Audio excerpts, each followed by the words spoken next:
Muy bien. Le voy a pedir el favor a la hermana Tania si nos puede iniciar este tiempo con una palabra de oración, por favor. Amén. Amado Dios, estás en los cielos. Muchas gracias. Gracias, Señor, por esta hermosa oportunidad que tú nos regalas de reiniciar, Señor, con estas clases de instituto bíblico. Gracias, Señor, por la oportunidad que tú nos das de aprender, de conocerte cada día más. En tus manos, Dios, colocamos entendimiento, Señor, que dispongan, Señor, que nuestro hermano Mario en esta clase, en el nombre de Jesús. Amén. Ustedes, gracias por ser tan obedientes a ese llamado del Espíritu Santo, precisamente. La clase que vamos a tener durante estos 4 martes, de 8:30 a 9:30, se trata ni nada más ni nada menos que el Espíritu Santo de Dios, Dios mismo que mora en cada uno de nosotros. Qué privilegio y qué grande honor y qué responsabilidad tan grande es la de que usted y yo seamos portadores de la naturaleza divina, de Dios mismo en nosotros. Usted y yo somos portadores, somos la casa, el templo del Espíritu Santo de Dios. Entonces, qué importante es poder empezar a comprender la responsabilidad que tanto usted como yo tenemos de ser portadores de la naturaleza divina de Dios en nosotros. Amén. Qué importante. Bienvenidos a esta primera clase del Instituto Bíblico Cuadrangular virtual en el año 2024. Para aquellos que no me conocen, mi nombre es Mario Restrepo. Pertenezco hace muchos años a la misión cuadrangular por la gracia y el favor de Dios. Soy el asistente, digamos así, coordinador, monitor y profesor de este instituto bíblico. Vamos a dar comienzo a esta clase que se llama Divinidades 3. Yo creo que algunos de ustedes también vieron Cristología conmigo, que es Divinidades 2, también conocida como Pneumatología. Introducción, yo voy a leer esto y los que ya han estado en el Instituto Bíblico Cuadrangular de forma virtual saben que igualmente vamos a hacer participar leyendo algunas de las diapositivas que se van a proyectar. Ustedes saben que estas diapositivas yo se las envío al grupo, igualmente con la grabación de esta clase. Y estas diapositivas les quedan a ustedes para cuando ustedes quieran hacer una enseñanza para un grupo allá en sus congregaciones. Ustedes bien pueden utilizar estas diapositivas, estas filminas, digámoslo así, para completar la enseñanza que ustedes vayan a dar allá en sus congregaciones. Muy bien. La doctrina del Espíritu Santo, conocida además como la pneumatología, será desarrollada para comprender una de las personas de la Trinidad o Triunidad también.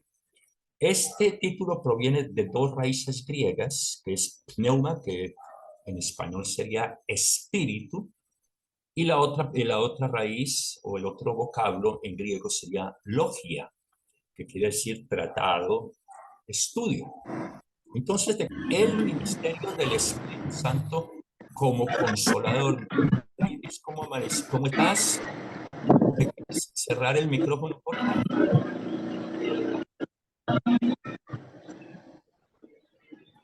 Estudiaremos el ministerio del Espíritu Santo como consolador, el fruto del Espíritu Santo, el bautismo con el Espíritu Santo, ofensas contra el Espíritu Santo y, por supuesto, los dones que nos da para este estudio. Reconocer que el Espíritu Santo, esto es supremamente importante, reconocer que el Espíritu Santo es Dios mismo, es Dios. Pues Él es igual al Padre, igual al Hijo, o sea, es uno de ellos y los 3 conforman lo que conocemos como la Trinidad. Recordemos, por favor, que la palabra Trinidad como tal en los textos bíblicos no la encontramos. Esta es una palabra que nos da a entender la unidad del Padre, el Hijo y el Espíritu Santo en una sola persona, ¿verdad? Seguimos, porque son sobre escudriñar más sobre la personalidad, naturaleza, nombre, símbolos, obras, frutos, dones y ministerio del Espíritu Santo. Aquí quiero hacer una pequeña pausa y entender que nosotros podemos tener mucho del conocimiento de todo esto, pero yo quiero hacer la pregunta en este momento: ¿cómo está su relación con el Espíritu Santo?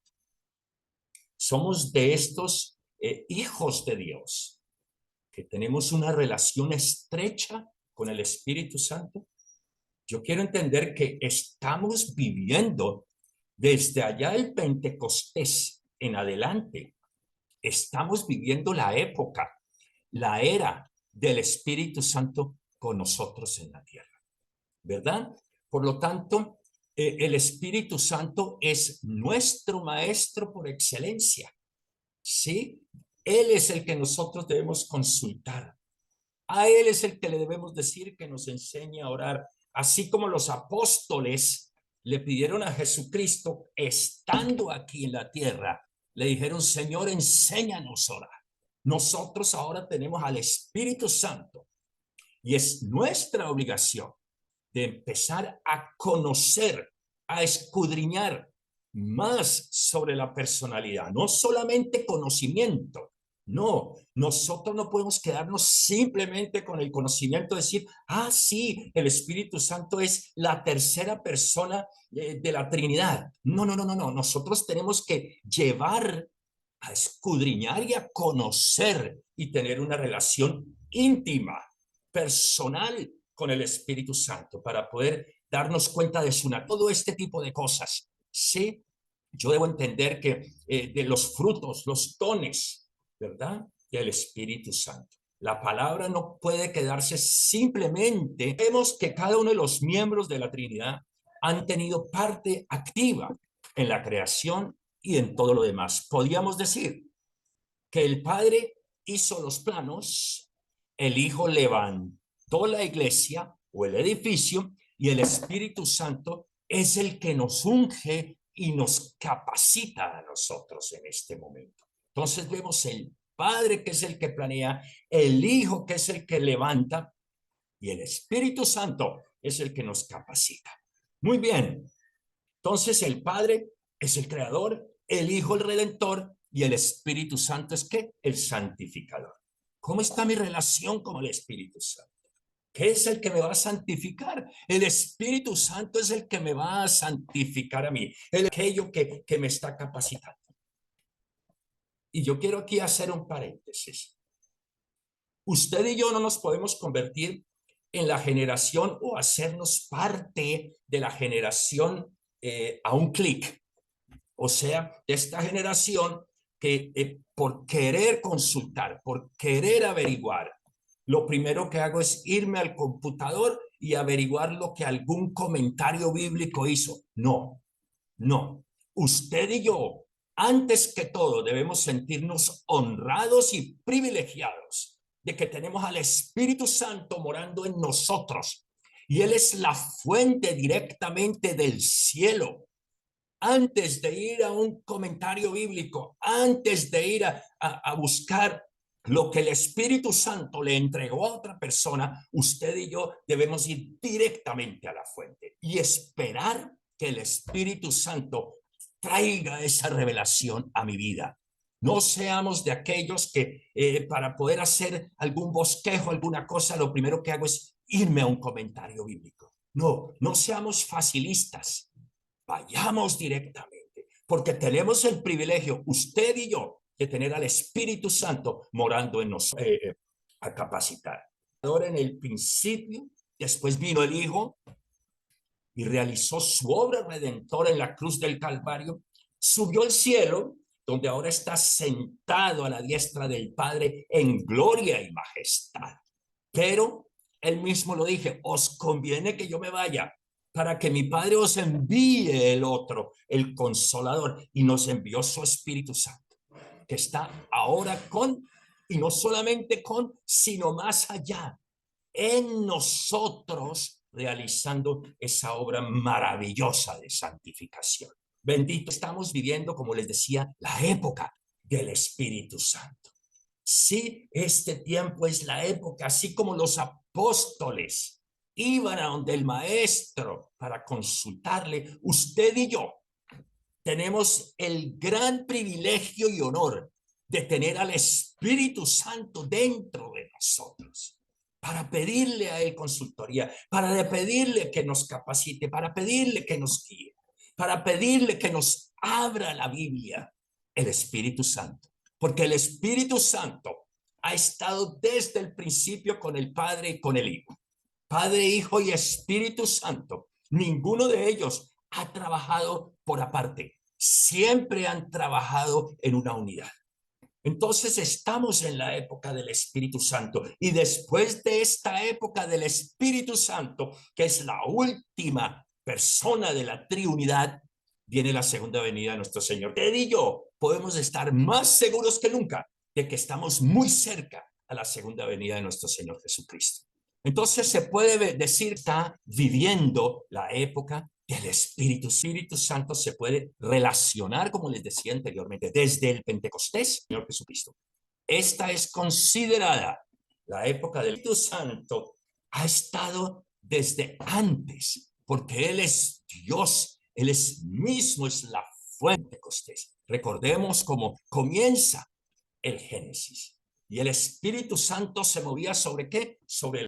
Se puede decir que el Antiguo Testamento, por lo tanto, los evangelios es la época o el tiempo en que a partir del Pentecostés hacia acá la iglesia está viviendo una hermosa y bonita relación con el Espíritu Santo, aunque Él está desde antes de la fundación del mundo. Dice en la primera epístola del apóstol Juan, capítulo 5, versículo 7, dice, porque tres son los que dan testimonio del cielo: el Padre, el Verbo, que podríamos decir el Hijo, y el Espíritu Santo. Esto, un solo equipo.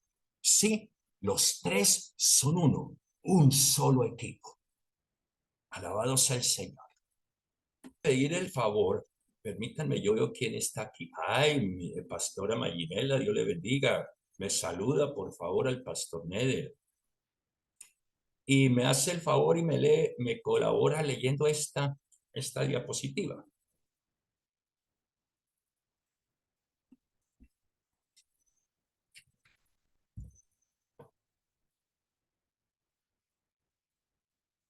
Mi hermanita Yulisa, ¿me quieres colaborar, por favor? Amén. Gracias. Definición de neumatología. Neumatología o neumatología es un término que proviene del griego neuma, que significa espíritu, soplo, hálito, viento, y logía, que significa tratado, discurso, estudio. El término espíritu, neuma, en el Nuevo Testamento todavía conserva el sentido original de la palabra ruah, aliento o viento. El término ruah tiene su origen en el hebreo y se traduce comúnmente como espíritu o viento. En hebreo, ruah se deriva de la raíz ruah, que significa soplar o respirar. Esta conexión entre ruah y el acto de respirar sugiere que la palabra se refiere a una fuerza vital o aliento que anima a los seres vivos. Muy bien, muchas gracias, mi hermana Yulisa. Qué interesante es darnos cuenta que el espíritu, tal como dice Neuma en el Nuevo Testamento, todavía conserva el origen de la palabra. Cuando usted y yo en el hebreo se pronuncia el tetragrama, Yod Hei Vav Hei, realmente se hace como cuando usted está respirando. Es el sí, porque es ese viento, es ese aliento, es ese soplo del Espíritu en nosotros. Entonces, fíjense que el Ruach significa y se deriva de esas palabras soplar y respirar. Por eso es que está respirando usted de una forma u otra. Está pronunciando el nombre de Dios. ¡Qué interesante! Entonces, se refiere a ese acto como de respirar. Nosotros es el Espíritu Santo de Dios. Yo siempre lo he dicho y yo quiero que usted, Dios, perdónenme, Dios sin mí sigue siendo Dios. Pero yo, sin el Espíritu Santo, sin Dios en mi vida, no soy nada. Eso es importante. Él es el que me da el aliento para respirar. Sí, Él es el que me capacita. Él es el que me da esa fuerza vital. Sí, a los seres vivos. El Espíritu Santo es una persona. Mi hermana Tania, Amén, aquí ¿me estoy. quieres?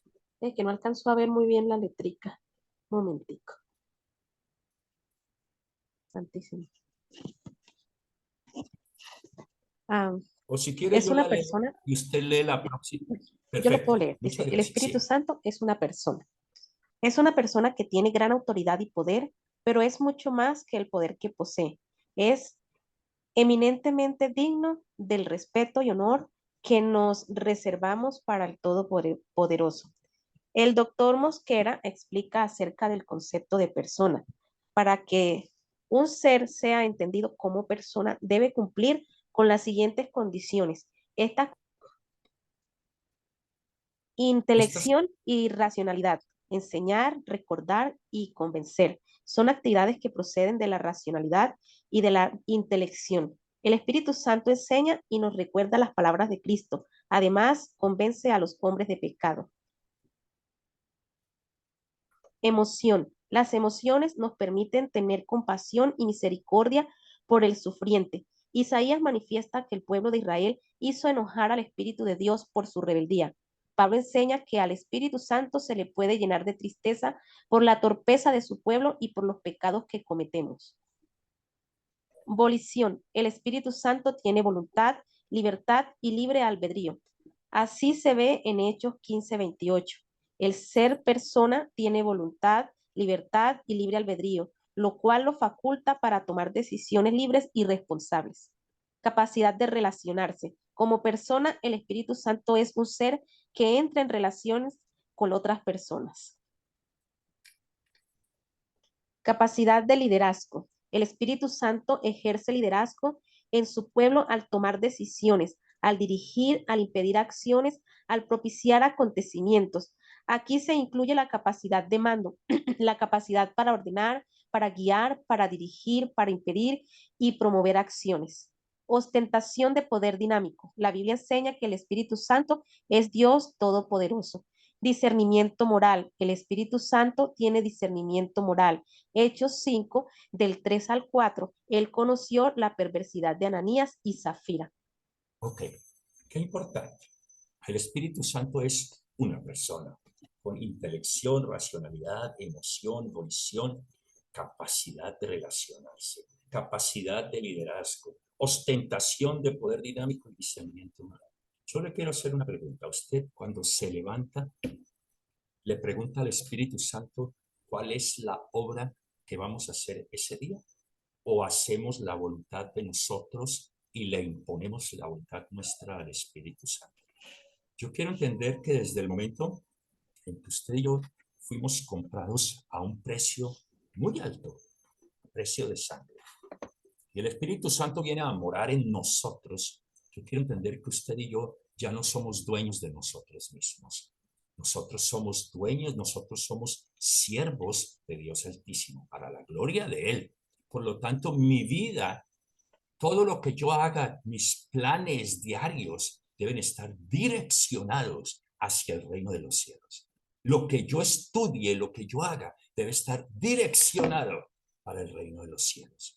Aquí ya no se trata de ninguno de nosotros, de Luisa, de Tania, de Rosalba, de Mayinela, de Mario, de Yarley. No, aquí ya no se trata de nosotros. Se trata de que nosotros tenemos la naturaleza divina de Dios en nosotros para hacer la voluntad del Espíritu Santo. Es el Espíritu Santo el que nos debe guiar a nosotros. Es el camino, qué es lo que debemos hacer. Debemos empezar a buscar, mis hermanos, empezar a buscar, a tener una relación tan íntima con el entender y escuchar con claridad lo que Dios me está hablando a través del Espíritu Santo. Las anteriores son las condiciones que hace que un ser sea persona o no. Como quiera que los animales no poseen ninguno de estos atributos, no se les reputa como seres personales. Con base en la anterior caracterización nos preguntamos, ¿es el Espíritu Santo una persona? El Espíritu Santo es una persona. Y más allá nos vamos al examinar las Escrituras, descubrimos que el Espíritu Santo tiene todas estas características de una persona, además de los atributos propios de ser Dios. Además, si usted se ha dado cuenta, el pronombre personal, él, para referirnos al Espíritu Santo. Y aquí vemos en Juan 14:7 dice, porque mora, entre paréntesis, porque él mora con vosotros y estará en vosotros. Venga el Espíritu de verdad. Él os guiará a toda la verdad, porque no hablará por su propia cuenta, sino que hablará todo lo que oyere y os hará saber las cosas que significará.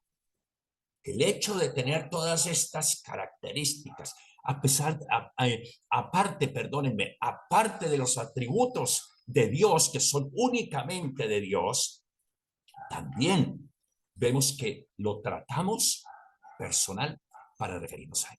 El Espíritu Santo es una persona. Por lo tanto, usted y yo, como seres humanos, como personas, también tenemos esa capacidad de relacionarnos con él. Vuelvo y digo, cuando usted está escudriñando las Escrituras, ¿cuántas veces le pide usted al Espíritu Santo que le abra la palabra? Recuerde que cuando usted y yo nos acercamos a las Escrituras, lo primero que tenemos que entender es que las Escrituras solamente se pueden discernir espiritualmente. Y usted y yo tenemos el grande privilegio y el grande honor de que el Espíritu Santo, Dios mismo, la naturaleza divina de Dios, mora en cada uno de nosotros.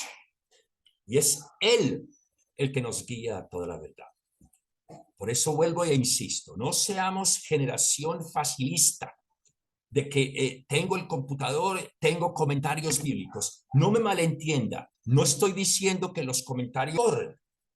¿Qué más puro puede ser si voy directamente a la fuente, que es el Espíritu Santo, para que consultarle y para que Él me dé las definiciones correctas? Muy bien, la personalidad del Espíritu Santo, la definición de una persona es emociones, sentimientos y voluntad. Yo quiero pedirle ayuda con esta diapositiva, por favor. Lady está. Davis, ¿nos quieres colaborar, por favor? Yo leo, hermano. Hermano Mario, le bendiga. Dios le bendiga, mi hermano Maginela. Dice, características básicas de la personalidad del Espíritu Santo. La definición de una persona es uno que posee inteligencia, emociones, sentimientos y voluntad. El Espíritu Santo posee intelecto, la habilidad para pensar y razonar. Sensibilidad, la habilidad para sentir las cosas. Voluntad, la capacidad de escoger y decidir. Muy bien. Yo le hago una preguntita. Si Dígame. usted tiene una palomita aquí en el hombro, ¿cuánto tiempo le duraría esa palomita ahí en el hombro? Es muy sensible. Sí, es muy sensible. Entonces debemos cuidar inclusive hasta el volumen de nuestra voz, porque es supremamente sensible. Entonces, desde esta noche, usted imagínese que tiene ahí una paloma y va a decir, Espíritu Santo, de hoy en adelante te voy a cuidar como nunca antes te había cuidado. Amén. Como nunca antes te había cuidado. Y voy a cuidar mis palabras y voy a cuidar por dónde camino y todo esto. Escúcheme bien lo que le voy a decir. porque esto es bien importante. Usted y yo somos portadores de la naturaleza divina de Dios a través del Espíritu Santo de Dios. ¿Qué quiere decir esto? Que nosotros no podemos meter a un Dios santo, santo, santo.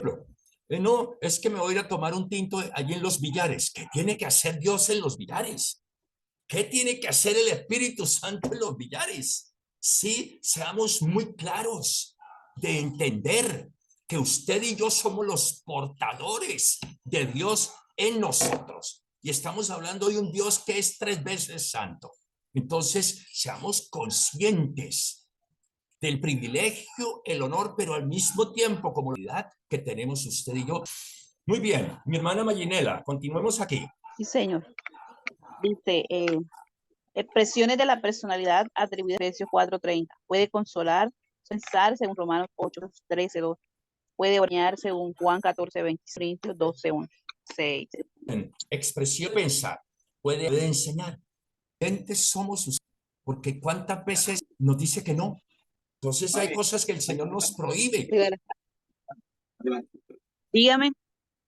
No sé. Época del Espíritu de nuestro Señor Juan, capítulo 14, versículo 10. Es el tiempo de la lluvia tardía, que dice Zacarías 10:1. O el tiempo de la actividad más la iglesia de Cristo jamás haya conocido. Por consiguiente, necesitamos saber tanto como nos sea posible del Espíritu Santo. ¿Cómo estoy yo en mis tiempos de oración? Soy de los que me levanto y miro el reloj y digo, tengo 5 minutos para orarle al Señor, para pedirle dirección al Espíritu Santo, para que me capacite y me unja para la obra a la cual me ha llamado. Grudem Wayne dice, es importante obtener una perspectiva general de la enseñanza de todas las escrituras sobre la obra del Espíritu Santo con el fin de entender de manera más completa, y esto lo quise subrayar, qué clase de actividades han sido especialmente delegadas al Espíritu Santo. Ahí les dejo una inquietud para que usted, aparte de la clase, saque su tiempo, empiece a escudriñar y a estudiar. ¿Qué clase de actividades han sido especialmente delegadas al Espíritu Santo por Dios el Padre y por Dios el Hijo? Por lo tanto, en este curso se comprenderá que se desarrolla a favor del reino de Dios. Mis pensamientos, mis planes, los mismos sueños, los de Jesucristo deben ser mis anhelos. Debe ser una prioridad en la vida de cada creyente y cada estudiante de la Biblia. Hombres como Grudem Wayne, como el doctor Mosquera, como Paulo Hoff, la Biblia debe ser un excelente investigador, un excelente lector.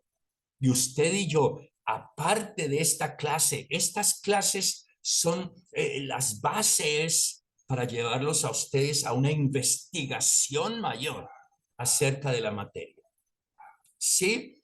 Y esas investigaciones mayores las podemos hacer a través de la lectura de todos estos hombres de Dios, que permítame decirle que para incluirlos en estos módulos es porque para darnos cuenta que lo que ellos hablan es correcto y es cristocéntrico y es basado y fundamentado en las Escrituras. Pero el estudiante de la Biblia debe ser un buen lector, debe ser un buen investigador. Sí, por lo tanto, yo le animo que usted con estos autores, Grudem Wayne, como Paulo Hoff, tantos que están ahí, usted y yo miremos. En este caso, le invito, porque muchos de los libros que se citan en el Instituto Bíblico Cuadrangular, usted los puede leer a través de la internet. Sí, no se quede simplemente con la clase, no, vayamos más allá de la clase. ¿Sí? Muy bien. Felicite enormemente, les agradece enormemente. A frenar aquí. Y vamos a dejar de compartir. Muy bien.